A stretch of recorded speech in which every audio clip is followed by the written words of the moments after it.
The Nazis branded her as a degenerate artist, and the Dadaists attempted to push her out.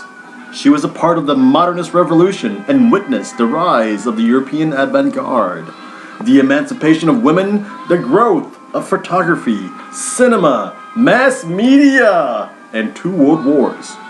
However, she proved herself as a pioneer of photomontage and as a feminist icon. Hannah Höch focuses her artwork on the political chaos of World War I, as shown in Cut with the Dada Kitchen Knife through the last Weimar beer belly cultural epoch. By day, she worked as a designer, creating complex embroidery patterns that were published in homely women's magazines. By night, she would make her challenging, politically tinged, and dramatic art from hand-colored, evocatively disjointed cutouts taken, ironically enough, from the very magazines she worked for. Her career was lengthy and diverse, spanning for more than 6 decades between 1910s and the 1970s. The Dada art movement was known for the anti-art stance in its critique of politics. However, their so-called socialist revolution in 1918, the Dadaists were highly vocal in their opposition to the new republic. The more radical branch of Dada was the Berlin Dada. They were extremely critical of the government. Höch was the lone woman artist in the Berlin Dada group. Cut with the Kitchen Knife reflects how she viewed the social and political chaos that was prominent during this time in the German culture.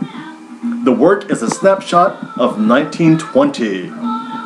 Höch has interwoven countless details, figures, portraits, mechanical elements, cityscapes, and textural exhortations into a collage, and it's the largest of her photomontages.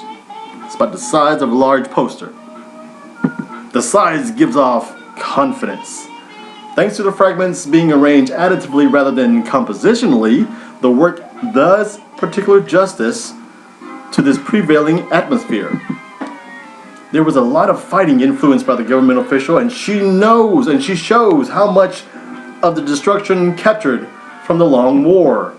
On the top right corner, she unites representatives from the former empire, the military, and the new moderate government of the republic.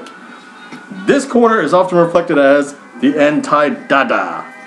In the bottom right corner, she groups communists and other radicals together with the Dadaists. These mostly male figures are paired with photographic fragments of active, energetic women, dancers, athletes, actresses, artists, who animate the work of both formally and conceptually. The lower right has a fragment of newspaper that identifies European countries in which women could or would soon be able to vote.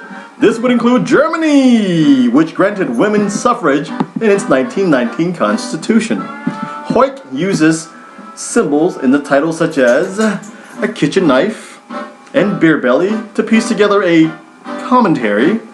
She thinks about the role of the woman in society and the world of art. The knife represents the woman's role in the house. She is putting women in places of power. The beer belly is representation of men. She is demeaning them, very specifically power relations. She identified herself with the political government of women who is envisioned and would soon cut through the male beer belly culture of early Weimar Germany.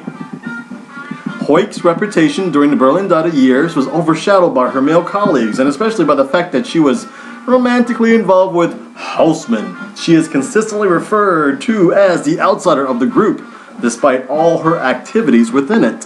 Her works, written and spoken memories, render her as one of Dada's longest living spokesperson for the movement.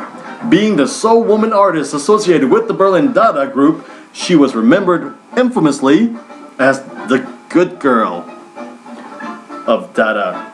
She died in 1978 in Berlin.